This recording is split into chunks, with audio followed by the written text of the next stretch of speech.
Good science, by definition, allows for more than one opinion. Otherwise, you merely have the will of one man, which is the basis of cult. If it's not in frame, it doesn't exist.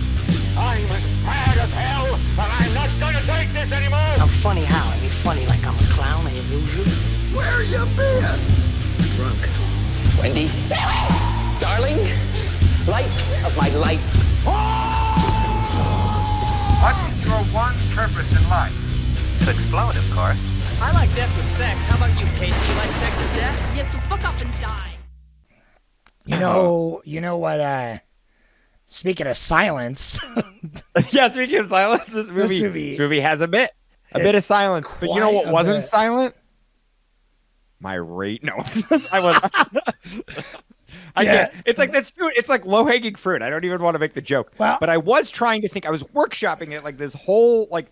Just like I actually finished it today, but you're over there like drawing graphs, and you got like your yarn, and you're like, "How do I need to elevate? I need to elevate this joke about I can't just me turned on the lesbian movie." Like, I know, right? I can't make it. Low hanging fruit here, but I don't want to. I don't need to make a joke about that. Well, but I was trying to think. I'm like, oh man, it's 11 days. And I'm like, 11 days to turn gay. That's it's like this is no Handmaid's Tale, right? Like Handmaid's Tale. No, right. This isn't like pure The lust. Handmaiden. This is love, dude. And this isn't like blue is the warmest color is the first movie that comes to mind.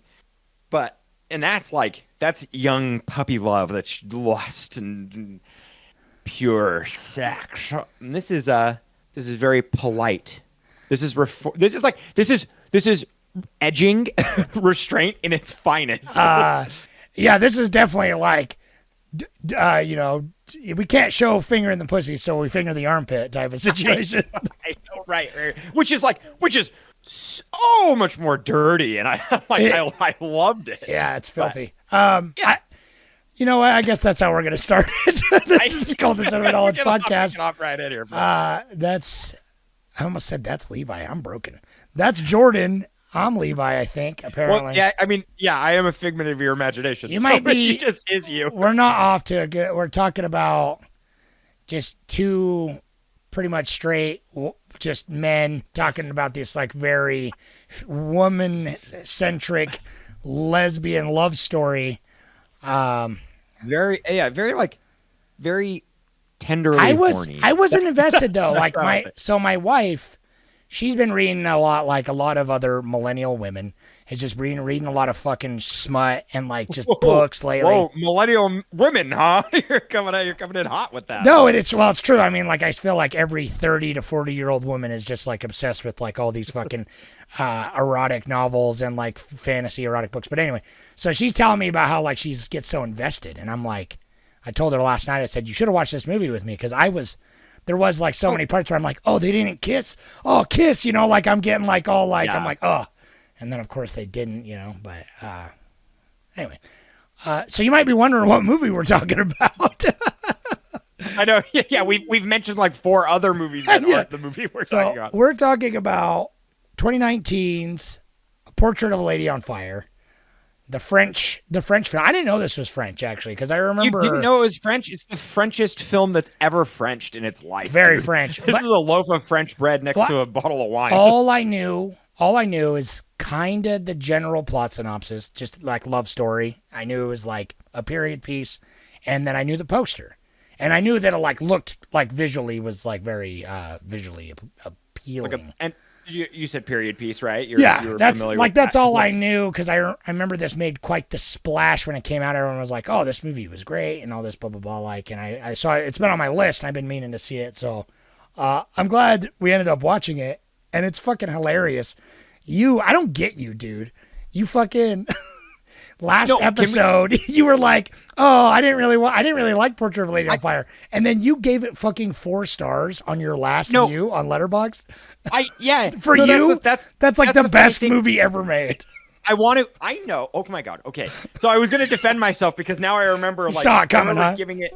Yeah. Well, I forgot that I gave it such a high. I forgot that I rated it because this is my second time viewing it. Yeah. Back then we didn't as much, Right. Well, and like, I think it's because it's so.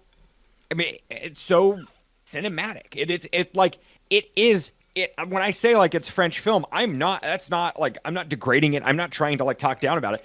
It is like the truest French movie of all French movies. Like the fact that there wasn't like a convertible top down here and they were driving through the countryside, like that's the only thing that like takes it away. Like, you know, it's like there needed to be one really thin man with a giant Adam's apple, and that would have made it the Frenchest movie ever. Exactly. I literally, if they were just smoking cigarettes instead of corncob pipes. Instead of no, really, yeah. So, anyways, all the jokes aside, I thought that like this is truly every frame a painting. This is truly the like most beautiful film. So good. And the color grade, we'll get into it, but the color grade is on another level. That ocean looks so fucking blue, dude. I can't. It looks so good. Well, the thing is, the reason I said I didn't like it last time is because I'm not emotionally connected to a single character in this movie.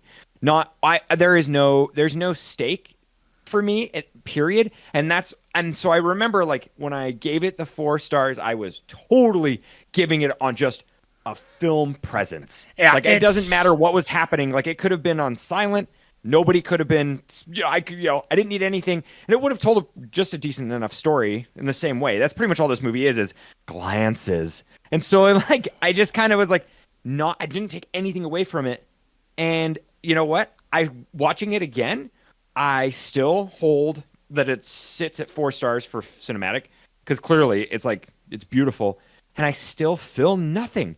And you know what? I don't know what it is. I don't know if it was the music, the lack of score. I think really resonated. Like I think it made me kind of uncomfortable in like not a good way. Like there were times where like every time there was like diegetic sound, yeah, I was excited because I was like, oh, finally something. I love noise that. Is happening. I loved it. I get it though, because it did make me a little uncomfortable at first, because it's like it did bring me into the period though, where it's just like everything is all you're hearing is like the distant sound of the waves. You're fucking hearing the fire cracking, and everything's very quiet.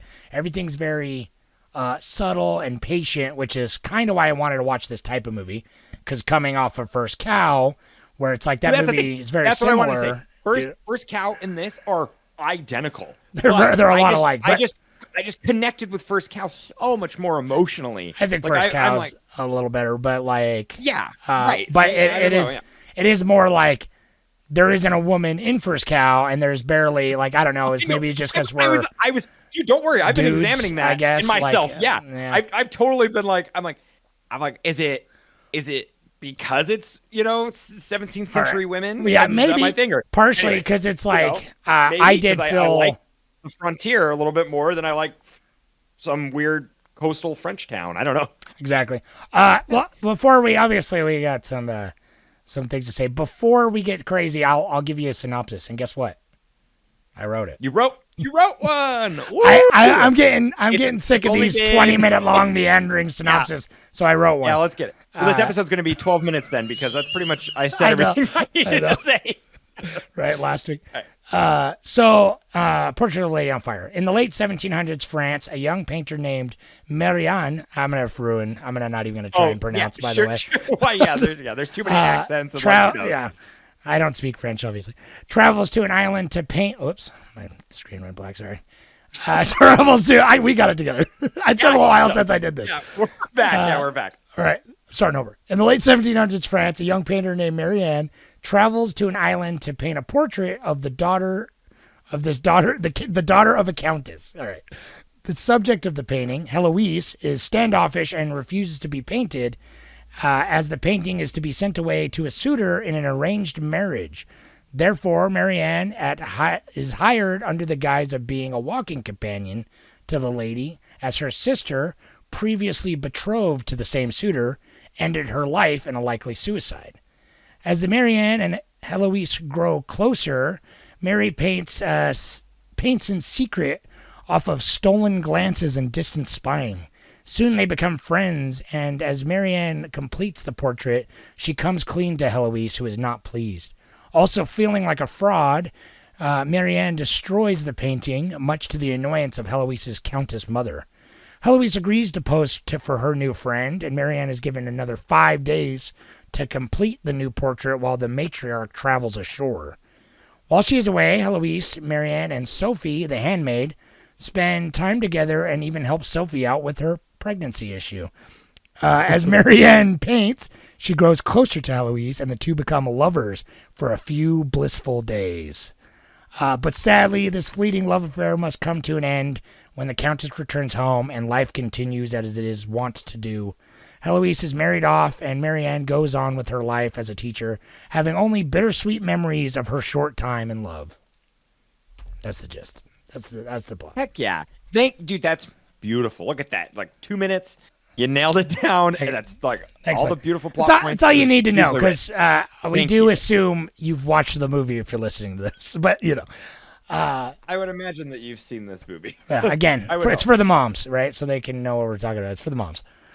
Yeah. That's the synopsis. And I think that covers the larger plot points. Yeah, it's where not all the intricacies of like, the story of Odysseus that she's reading and how it has to do with like, you know, the memory and like the ending. I didn't like get into all the details of like how it ended, which. Well, and I love the things I loved about this is the stakes. When you said like pregnancy issue, that's my favorite part. Is that like it's like it's cool to see this like kind of this like look into the history of an abortion where it's like she goes and it's like there's a lot of folklore mixed within like It's practical a very applications. women communal thing. Like it definitely used to be like these circles where it's just like this has always been a thing. It's always been a fucking thing, and the support is beautiful. Like I loved it. That's where I'm like that's the most stakes in the whole show. I mean, you know, clearly everyone out there in podcast land, you're yelling at me right now that it's like their romance was a stake and it was huge and it was dripping. That's the whole thing. It's like they almost blew up the proposal, but they didn't. And I know. That's because they knew the ramifications of them. But I kind of agree with you. It feels like it's like. We're in love. Do we burn it all down for love? And then it's just like, we can't, you know, right, what I mean? It's just like, we can't. And even like, we're not in a position, like, even if they did, they're not in a position to like live like that. Like, it's like, obviously they're not like, oh, I guess you're going to go be gay with this fucking painter now. Like, that's not how the world worked back then. And it's barely how it works now. You know what I mean? Well, but even then, but no, I kind of like I disagree with you a little bit on the fact that it did work like that then. It's just the stakes were higher if they did blow it up because she would lose the business that her father created, and then, you know, Helena or whatever would lose her whole structure of life, and like, you know, they'd be ostracized and they would literally have to run away. Well, and then they would have to run away. It's because she would, doesn't have any control of her life just based on the pure fact that she's being married to fucking some other dude. That's the, you know, that's kind of that's the bittersweet end of it, and that's why like I do love that ending shot where it just goes in, and because that's where music is. I don't know, man. I guess it's like I don't have to have music, but I really for this movie it just like hit me. Like I noticed this time watching it that I was like something's missing. Why am I not emotionally connecting? And I think it's like, you know, I just wasn't. I kind of wanted. It's so music. Funny because it's like there's no. It's the same. First Cow is exactly the same. There is no music other than diegetic music in First Cow as well. Is there really? Only when they go to town. It's only the fiddle. When they go to town is pretty much it. Oh, just kidding. There might be a little. There's a guitar. There's guitar. There's guitar. Yeah, you're right. There's totally music. I remember it now. You're tripping it's me subtle. I remember like it's beautiful. It's beautiful when he's like sweeping and shit. There is, there's plucky. There's a little plucky guitar. It's plucky. Yeah. No, don't get me wrong. That's why I'm saying it's like the music doesn't need to. I don't want an orchestra that gives me my emotional cues. I don't need to be like told what to feel with the music, but I do. I like when you use music, and I can't fault the director because she's phenomenal. She's a really talented director, and she chose not to use music very effectively. It did make me like. I wish really it was focused on their relationship. I wish it was more about that though, because it's like the scenes where they were music were very impactful. Where she's like, I want to hear music, and she's like, what? You've never heard an orchestra, you know, and all this, and then she starts trying to play the piano, and that's like kind of when she starts falling in love with her even more, and just like. Sits down with her at the piano and is like admiring her, and it like brings Heloise like such joy, and she starts like almost crying later too when they're like all the women start singing at that bonfire. And so those scenes, two of the most impactful scenes, it's because there is no music, and then it comes in and it really is bright, and it's like really like big, and shows, and then at the ending, obviously at the theater, it like shows their connection to music. So it's like I almost wish it would have been like a little bit more about that almost, because it does feel like it's just there to like make those scenes stand out more and make you live in the realm. I get what you're saying though. I think it worked, but I just think its length showed. Like there were several times where I was like, oh man, editing is kind of just a feeling. There are no rules to editing, and so for me, I was like, God, there were some structural scenes that I'm like, I get we needed that like long tension, but there's been so many establishing gazes and like passing like just like I don't know. It was kind of too much of the bit, and I don't know. That was it kind of sucks because it's like, it's hard to like critique this because I didn't dislike the movie. I just didn't feel anything. It didn't resonate with me. And, I get that because I think maybe the period. Maybe. I think the build up, the beginning is very good. And then, like, it does go on for kind of a long time before, like, the cat's out of the bag and they're like, oh, okay. Like, she ruins the painting and it's like, we have a connection finally now, you know what I mean?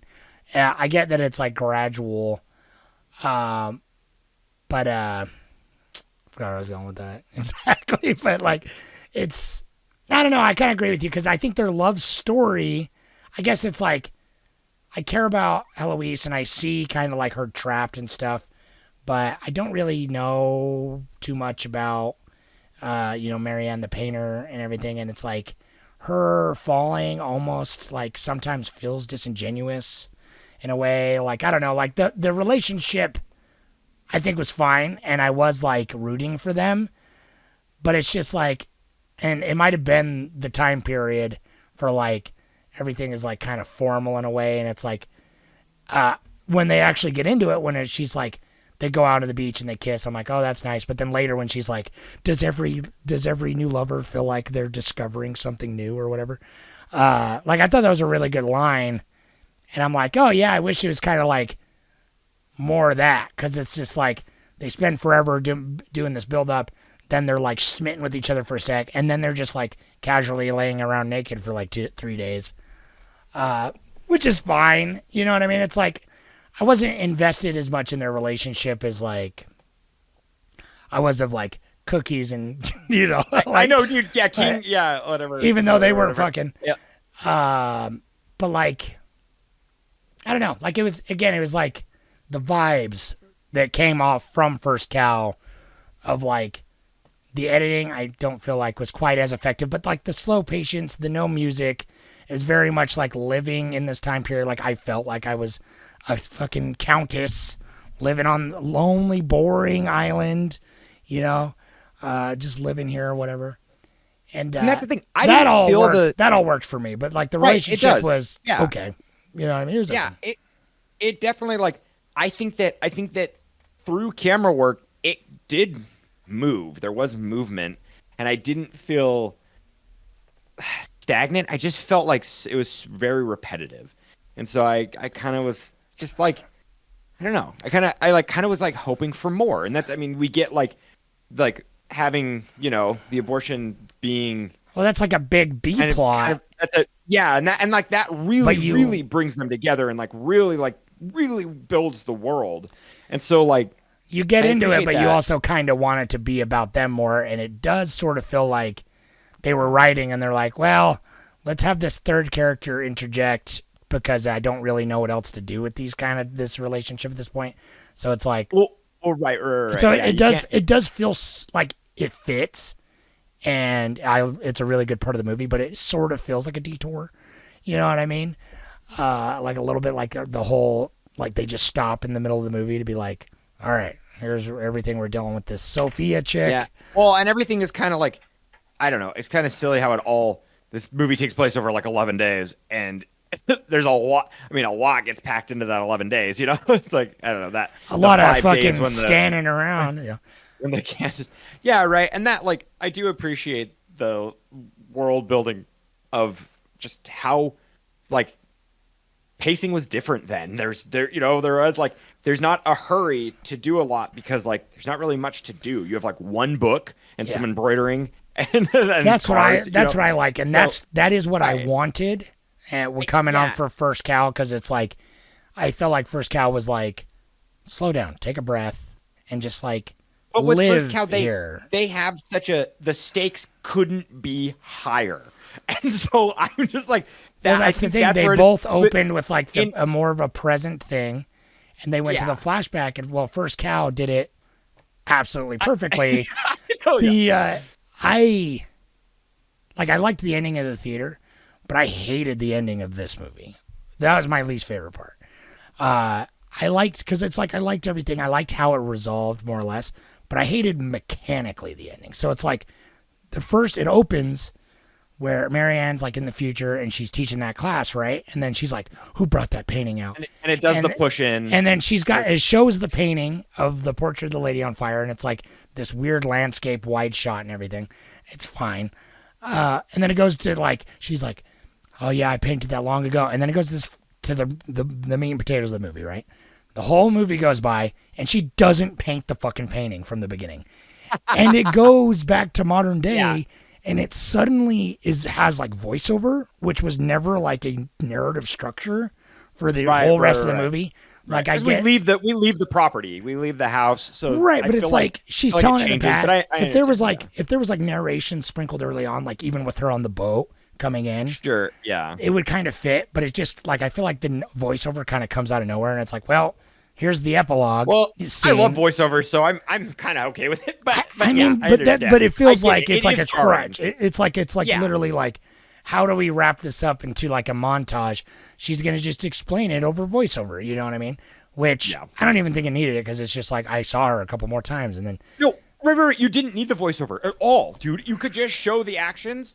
And that's it. Like, well, totally. You get everything you need to know. And what's happening. She goes to the gala and she sees the painting of her with her child and it's like, oh, she's moved on, but she's got her finger in the 28th page, which is like a callback to like, I'll always remember. Dude, that's horny as hell, dog. Oh yeah. That's beyond. She even's got like a look like, I wish this book was your pussy. You know what I mean? Like, I wish her finger was somewhere else. But it's like, and then I really liked the ending. Too, where it just ends on her, Heloise's face, like the close up, and the music, and she's like crying, like she finally kind of gets to feel the emotions that she's wanted. She's free, but yet she's like that twinge of love is gone. Like she doesn't have love in her life, but she is free from her like mother's. I feel she gets to experience the world, and I think it's a bittersweet ending. What's your take? Well, it's certainly bittersweet, but I feel like. I misread it different than everyone else. I must have, because it's like I was reading on like Reddit and stuff, just kind of getting reactions immediately, you know. And everyone was like, "Oh, it's her life," and she's like, "She never saw me." That reaction is 100%. I saw my lover across the thing, and I won't look. Oh, okay. Because I'm in the now. I've moved on, and they make such a big point about like the story they read. And they're like, well, what if they turn back? And she even has the painting where it's like, oh, they locked eyes, and it's about like, how I remember you, and like even when Marianne's leaving, she's leaving. A good point. Yeah, she's leaving the place, and she imagines turn around, and she turns back to like one last time, but it's just like Heloise sees her in a distance at a glance. I feel like it doesn't show, and the voiceover says she didn't see me. But her breakdown as she refuses to look at the camera, like I thought it was going to end with her like finally looking, but she doesn't. It cuts to black before she looks after like 2 minutes of just straight her acting, which is cool. Great. It's like it really is like 2 minutes and 50 seconds. It's great. Yeah, her acting is fucking. It's a huge range of emotions that she's trying to bottle up. It's really good. But the fact that it like turns into a smile, it's like I won't look at you because I have already like this memory of that weekend. It's burnt in, and I can't. Like she's just so overwhelmed by this flood of emotions coming back, and because it's so much like they have such a narrative about like how you remember things, and like it's like things are fleeting, and I like looking versus not looking to see how things are changed and how you will remember a person. is like super important to the themes of the movie. So I feel like the ending for me, immediately was her just like, oh, she definitely saw, but it's just like it's like, I don't know. It's not even like, I don't know. Like, I mean, and that's like I love that. That's just my interpretation. interpretation, but that definitely like, I think you're giving it a complexity and a depth that isn't there, and is like I appreciate hearing, because I'm like, I think it 100% is there, because they spend so much of the movie. They literally spend like the entire second half like, this is the theme. They spend forever reading that book and talking about like what it means that because this movie has so much to do with stolen glances, right? Like, this movie should have been called Stolen Glances. And it's because not only are they doing that when they fall in love, it's just like, I'm here examining you and every little facial tick that you do, reading, and the whole scene where they're like, this is what you do with your body language. Then all the fucking dialogue, and then there's like all the scenes where she keeps turning back and seeing like the Spectre version of Heloise, and then the fact of her not looking at the end seems 100% by design, and in my mind, to continue on with that thread of themes, you know what I mean? And so it's just like, I think for me that's 100% intentional, but maybe but that's art, you know what I mean? It's like, yeah, I think that's I wouldn't, I don't know, because even up to the scene before that, there's the painting that talks about the same thing. The guy's like, "Oh, your father painted this, and it's usually portrayed in a different way." But this is, But this they're saying goodbye. Lover's goodbye, and she's like, "I actually painted that." It's like they make so much of a point about making it about that it's just like, how can it not be about that? Those 5 days are transformative. I think that those 5 days they got to really kind of like blossom into what they've always known, and that lets them know. I just don't think that the glance, I don't think she saw her. That I think that it is, I think that like she has to disconnect from her world around her when she gets to go out and gets to see the world. It's that's why I say bittersweet. She gets the thing that she's always wanted, freedom from, the shackles of the home. But it's like, but the music is going to completely remind her, because even the piece. Well, that's the thing. Either way, she's living in the past, right? She's living in that memory. Yeah. Oh, 100%. I'll give you. Yeah. I mean, I like your interpretation of it a lot. I think it's great. It's just I just think so glaring that it's just like, she will not look. You know what I mean? I know she won't look, and I think that's just cinematic to make you feel like uncomfortable, because I did the same thing. I thought she would look or do something. I thought she was gonna like, just more, for a sec, eyes at the camera, cut to black, right? Because it's like, or even just like we're just so like her close eyes up. You know what I mean? Something they could have given that That's the thing. She wasn't looking at anything. Her head's moving. Right. But that's where I'm saying I think she is just. I think she does. She lives in those 5 days every time she goes out and does anything. Well, it's like she's This is the thing. I really like the writing in this movie, and like a lot of the like dialogue they have. With it's like there's a lot of like double meanings and shit that I think is really really good. Subtext is dripping. I'm sure if we knew French, it would probably be even deeper. Like it'd probably like that is always my struggle. Like I love watching. Like usually subtitles are pretty good nowadays, but like it always hurts my heart, especially watching like fucking some like Korean films. I'm like people are talking all over each other, and it's like you can't get it all the context and. Yeah, I know. I'm the kind of guy that drives nuts. I'm like, I need to know all the context. I know exactly. I hate in movies when they do like people are speaking foreign languages and it's not integral to the plot and they don't give subtitles, and I'm like, it's not like giving the plot away, but I still want to know what the the is here. But nuts. They cut it out. Anyways, I hate that, and that's like especially older movies. Because if you know that language too, you're like, that could be. It gives away shit often. Like, it's notorious. Like, the Thing, they're like, if you know Norwegian, you know the whole plot, because they're literally like, the dog's a monster or whatever, at the beginning of the thing. Right. In Norwegian. And it's like, I don't know. It's weird. Subtitles in movies that's a whole other. We should do a whole episode about that and like the evolution of it. I know. Right. Well, because that. Especially now, everyone watches like. All our younger generations watched so many movies with subtitles.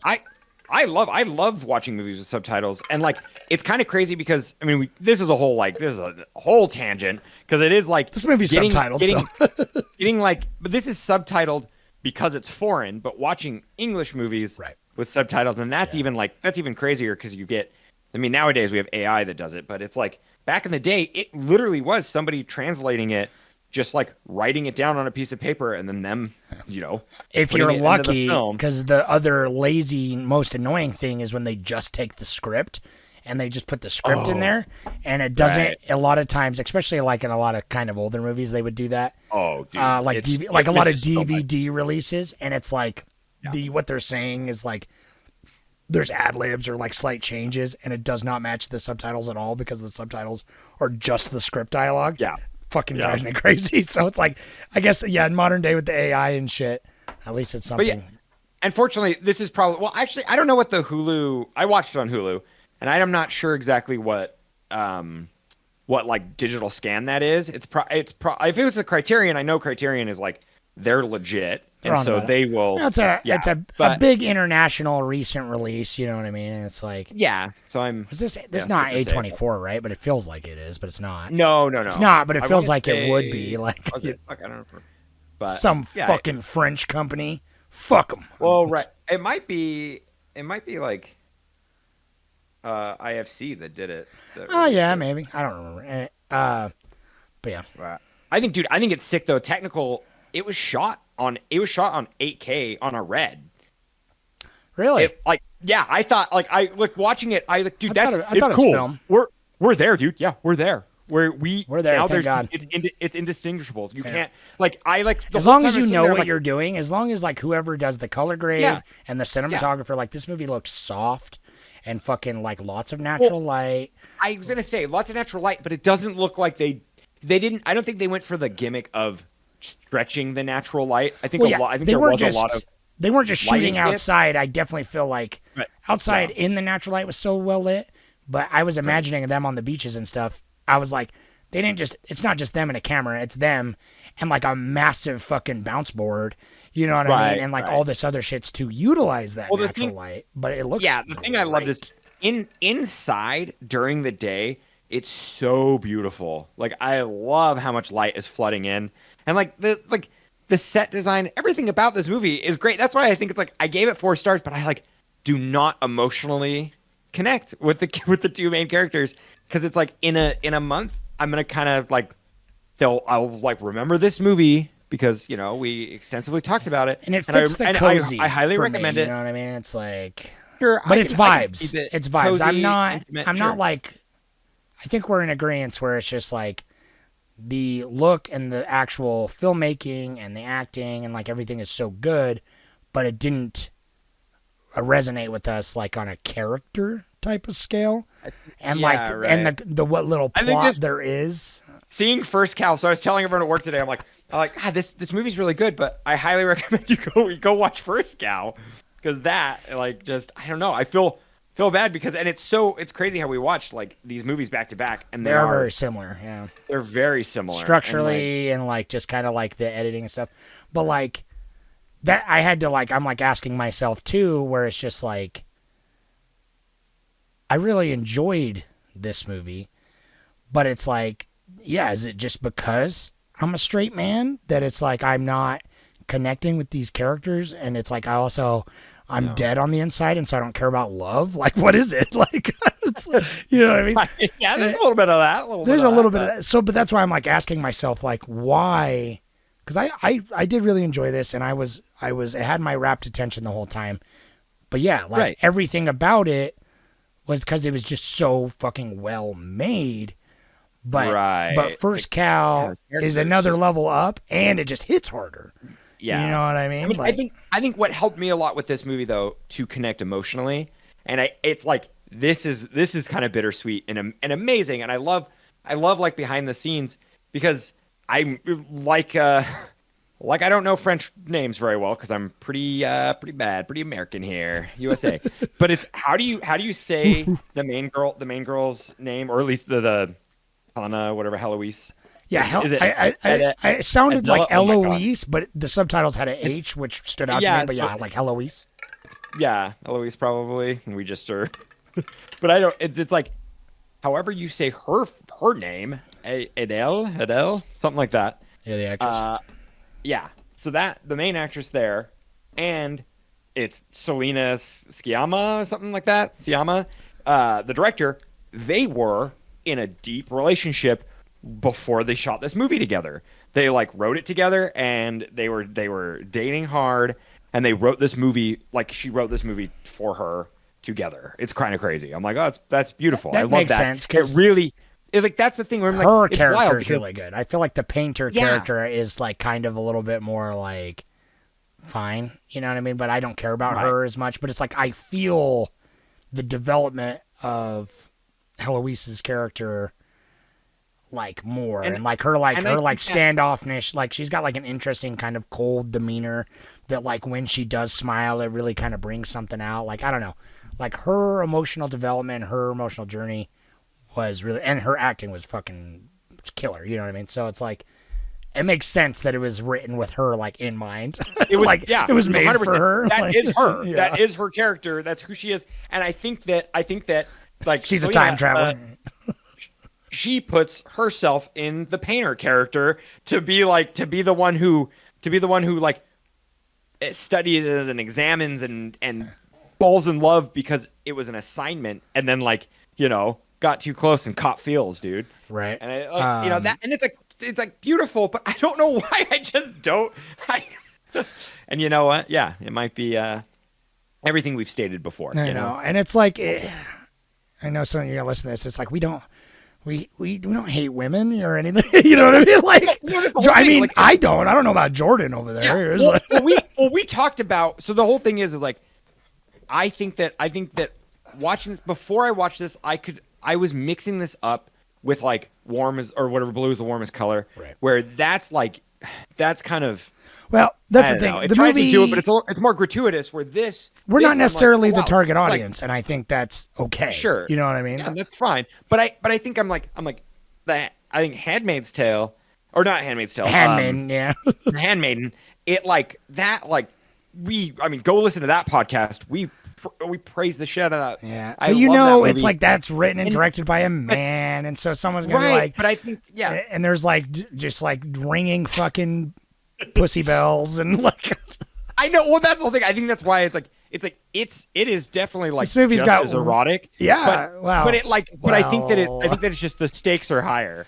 So the hardcore fucking like scissoring involved in Handmaiden. I know, but it doesn't. The Handmaiden is kind of like This I don't know, movie's this is more for- French, it- where it's like oh, there's Oh, a it's a lot nice more- mirror in front of my crotch. Yeah. Well, no, and it actually like it's kind of funny. The Handmaiden, I don't feel like is as erotic as this. Like this movie definitely has that mystery behind it, and like that mirroring and that like that composition of that shot and like the hairy armpits are so like erotic, dude. It's crazy. Like I'm like I loved like the time period and like just the openness, and it's like the confidence involved on top of like being a little hidden, being a little mystery there, I don't know. Yeah. It's like I've got to like, oh yeah, where like Handmaiden, it's like it's kind of like that raw lust again, and so Yeah, I don't and know. that one's a love story, but also like a fucking but it's intense a- thriller too. Like, thriller, yeah. So it's kind of like not fair to compare. we those should do definitely like a sexy month. Like I want erotic thrillers. Yeah. I want like just like movies that are just like kind of just like a little bit like I mean, Basic much. Instinct. We've got like 200,000 views on that on our YouTube. So Yeah, right. I don't know. I Man. wish. People love that. Yeah. People love Yeah, we the got a Basic lot. Instinct or something. I can't remember. Yeah, it's like 80K, which is a lot oh for yeah, us for sure. Which this one will probably get like 8. yeah. I know. Maybe 300. They're all getting around maybe. 300. Well, lately, not really. Oh, well, go help us out, everybody. Yeah, if you're listening to this, you're one of the good ones. Tell your friends. I wanted to ask you because another aspect of this movie that I really enjoyed that I did not see, because I feel like same with First Cow. Like I'm yearning as someone that, and I think a lot of people in our day and age with everyone's ADD or ADHD, like everything is go and attention span. Like these movies force you to kind of just slow down, take a breath, and like I really and wish I had the patience, because watching all the scenes, the close-up scenes of her slowly just painting. No, and that was my favorite. So The sound fucking design. good. The sound design is so beautiful. Well, yeah, if you're not gonna have music, so you good. better have fucking great sound Yeah. design. Which there's nothing technically bad about this movie. I don't think. Like I think from a technical point, everything's on point. But I wanted to ask you, since your dad was obviously an excellent painter. We both have his paintings in our backgrounds. If you're watching the YouTube, I know we do. and these are like the fucking the chump change compared to his real paintings. But like, it reminded me, because I've never been really around any painters, and then it reminded me of your dad had that cane. Dude, it's 100%. No, that's watching this. I like balance his hand. I emotionally connect with. He totally practiced oil painting like the masters, like that style of painting was like what he aspired for, and like that is how you do it. Your palette's a sheet of glass, and like you rough sketch, and then you paint in a deep color on top, and then you just go in and you just block it out, and you kind of sculpt it. I wish I could do it. It's beautiful watching it. The fact she's just so slow, and it's like, I don't even want to use the word deliberate, because this movie and First Cow again is like they are deliberately slow and patient, and they like let themselves breathe. But it's like watching the artistic expression of the painter to be like, she's like, okay, it's very much like, oh yeah, okay, we'll throw a little piece here, and it's like, but it's very thoughtful. Even if it is spontaneous, and I just wish I could fucking paint, man. Because every time you've seen my paintings, you have one of my paintings in your background too. They're amazing. I know, but they're right there. My paintings are like a flurry of like I'm listening to like the hardest punk music I can find, and I'm like, like a fucking goblin. Like I wish I could just slow it down. You paint. You're a mixture of like just scratching and detention on top of a fucking desk, and then that added color. That's what my tattoos are like as well. So that's an apt description. So. And I love it. I mean, that's what I'm here for, man. And I think watching the art, that was I was gonna say, like, we can venture into our favorite scenes if we want to real quick. Yeah, I was about to ask while I pull up Reddit. My favorite scene by far, 100%, is when she says, "How do you know when the painting's done?" And that hit so hard, because that was my dad all the time. It's like you don't know, but then there's like a feeling where you do. There is that eventually last you just brush stop stroke. adding to it. You just And so like when she did it and like just like structured in the ear, and like she was like finished, I was just like, me too, bud, I'm finished, because that was beautiful. Like that's definitely my favorite scene. Is that is like where I emotionally connected the most, is like her art, and it is like. That's what it is. It's wild, man. I don't know. That's why I'm like, this movie is like, it is flawless. I totally understand. If this is your favorite movie, you got a good fucking taste in movies. This is an amazing movie. 100%. And so it's like I can definitely see how this can emotionally resonate with with other people, especially other women. And it's like, because it's like, it is really nice and empowering to see like them come together and have this like communal vibe. And possibly my favorite scene is either maybe when she's like recreating the abortion for her to paint. I thought that was a really good scene, and a really interesting part for her character, for Heloise to think of that. And like she's like tells her like, no, look, you have to look, don't look away. Yeah. And all this to like kind of capture it. And but the scene when she wipes the face away, and like everything leading up to that. But it's like, I remember the first time like the double language hit me when she's like, I didn't know you were a painter, where it was like kind of like literally like I didn't know, but also like she's saying like, you're just a painter, you're not an artist, you're just a fucking like this painting has no soul, because that's not how you see me, you're going just based on traditions and stuff. And so I thought, just blocking, and just like, make this painting that's not actually capture any essence. It's not how you see me. You're not bringing your artistic flourish. You're just a painter. You know what I mean? And I was just like, oh, that just is like such a double burn. And I don't know, like all her acting is really good. Well, and to me, I thought that was like, I don't know. I thought it could. See, there's so much subtext. That's the thing. It's like it's subtle because I feel like the time period, like there's not so much meat and potatoes. Like everything is very simple, and that's a pro and a con to the. There's so much time where she's just doing her knit work, and the other girls for once are like cooking, and she's the housemaid just doing her knit work. Well, and the director in an interview, she said that she wanted to make this like the most like equalizing film ever. Like she wanted to make the romance like no power dynamics, because it's like another film that comes to mind is fucking Barry Lyndon, and that's like that sits in such a like brooding. I mean, it's very masculine. Where this like comes and it's just like I do respect the tenderness. I it's kind of one of those things. I'm like, this is definitely a movie. I don't dislike this film at all. It did not emotionally connect. But anyhow, do you want a money minute real quick while we're in it? Yeah, give me a money minute. You got it. It was it's a relatively small. It was 4.8 million francs or euros to make, which is like 7 million basically. And then it made 10 million. And so, it's not it's pretty good. But it's that's the thing. It's like I know it's critically acclaimed and 100%. It's on all the top 100 lists and shit. It's And I think it deserves it. It so deserves it because I agree. Like this is a 4-star movie, but it doesn't have that extra oomph for the me. Right? The me of it as a piece of art. I can look at it and be like, oh, that's a beautiful painting, but it's not like making me weep or anything. Like. Yeah. Where First Cow, I weep. Anyway, because I'm like very much looking forward. I don't remember her name, the director's name, but it's just like I'm really curious what her next project is. She must be working on something now. I mean, this came out like 4 years ago.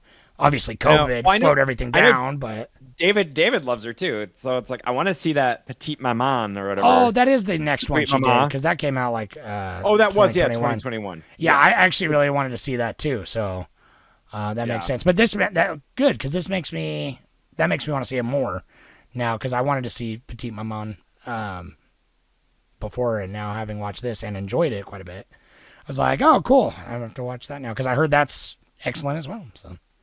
I got one Reddit. I bet you can guess who it's from. So, yeah. If you're ready. Clones of People 2 says, I was going to see this in theaters, but then COVID came and shut everything down, and I have not seen it until now. The film left me feeling very sad, especially for Eloise, who seems to have never gotten over their intense affair and is perhaps unhappy in her life. Technically, the film was incredible. The cinematography was gorgeous, with nice colors and a soft focus that made it feel like a painting at times. The sound design was really interesting. The lack of score and the ASMR-like sound effects were a bold choice that worked really well. I'm glad the relationship was built slowly and naturally, where in the hands of a different director it could have been explicit. The delicateness and natural slow building of the relationship really helped us focus on the characters, their feelings, and the nuances of their relationship. This was a very beautiful film and quite deserving of the praise it's received. Thank you. Yeah, I can agree with all that. I love it. I love it because you're very astute. I think in the hands of a different director, I think this would have been. Yeah, this felt. It would have just been fucked up. Yeah. Yeah, the delicateness of it, I think, is, and maybe this is just because it's like, First Cow, also a woman director, like maybe just brutal, gross men. I don't know what it is. Like, is it fucking Ang Lee directed this or something? Like, I don't know. I don't know. No, but that's the thing. I mean, but First Cow is like, I think that's where it is. It's like, it's not. Well, they're both tenderness. They're both extremely delicate and tender, which I'm finding refreshing. I think is what I'm saying. Is like that's kind of why when I'm coming cozy. It's like, it's like this. These movies have that. I guess maybe that women's touch. That's really kind of bringing a more patient, delicate, like has been said, kind of perspective to these stories, which I mean they are, but yeah, like you said, a different director, I think would have made it more. Park Chan-wook would have made it fucking Pussy Bells. You know what I mean? Like I know. There Right? definitely I mean, would. There definitely would have been one guy dying of a cyanide cigarette. You know. That movie's really good. That movie's amazing. So it's like, I don't know. It's the most, like, it's beautiful, dude. He loves Anyway, his squids. he does. God, I mean, who doesn't? But he Yeah. definitely does. You still need to see Decision to Leave. I know. Yeah, get out of here. So what are we doing for next week? Oh, Are we gonna do this live on air? Let's do it. So it tied. So moving on with cozy movies. Next week we had a tie with Knives Out and Good Will Hunting, and I vote for Good Will Hunting. And I second that vote because Clones Are People 2 wanted to watch it, and excuse me, not Clones Are People 2. Yeah, Turba. Turba 13 wanted to watch it, so let's give it to him. He's never seen it. My wife wants to watch it, and honestly, finally, she'll watch her first movie of the year, huh? she probably won't though. She wants to, but she'll probably. I'll be like, "You want to watch?" I say, "Hey, I have to watch. Good Will Hunting. You want to watch that?" She'll be like, I don't know. I'm right in the middle of this book. Maybe next week. I'm like, well, I got a podcast tomorrow, so no. But you just watch it again with her later. well, I haven't seen. I mean, I think Knives Out is a great cozy movie too. Like, because I want a cozy mystery vibe too, and I think Knives Out's pretty good. But obviously, I've seen it most recently. I haven't seen Good Will Hunting in like five or 6 years, maybe even a little longer. So I'm like, yeah, that sounds good. Yeah, I haven't seen it. Yeah, in 10 years. Easy. Yeah, it's been a while. So I'm into it. Yeah, we're gonna go. We're gonna go with that next week. Good Will Hunting. Gus Van Sant, the Affleck. I know, right? It's the one Damon. that put the F and D on the Put them on the map. Yeah. All right. Well, All right. that's Well, fun. thanks for Tune listening. in next week. Check it out. Thanks for listening. If you made it this far, you're great, and we love you. Yeah, you can join us on Patreon for other wonderful things. Stickers are coming. Everybody who is a Patreon supporter, you are probably the greatest human beings in the world. I think you can do no wrong. Yeah, there's nothing. Now you get a free pass no matter what you do. Yeah, no matter what, in my eyes. Yeah, you just kill a Come- person, yeah. kill a If you man, and want- I'm like, well, I don't know, like. I'm happy for you. Yeah. You're still. You have a fucking Cult of Cinnamon Knowledge sticker on your water mug. Kill away. You know what I mean? Yeah. There you go. I think, yeah. In my That's eyes. gonna be a new tier. If you $100 a month, and you can murder one person. Murder what you want with no judgment from us. Yeah, exactly. Yeah. All right. Okay, that's enough. You crazy people. All right. Have a fun time. Bye-bye.